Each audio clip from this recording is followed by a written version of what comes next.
Hi everyone, welcome back. I am Utpal Raj and in this video I will show you how to turn on vocal shortcut on your iPhone.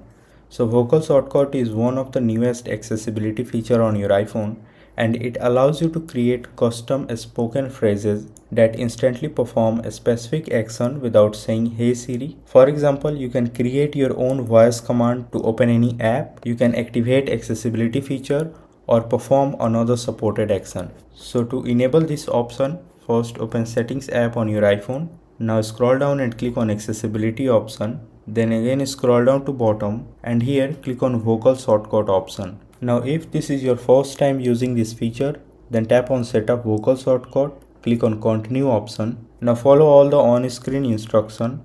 You can select any device or Siri request option. You can select accessibility feature and after selecting, you need to add a spoken phrase and then proceed with it, and that's it. After setting this option, whenever you speak that word, your iPhone will perform that action. So that's it. If this video helped you in any way, make sure to like it, share it and subscribe to this channel. Thanks for watching.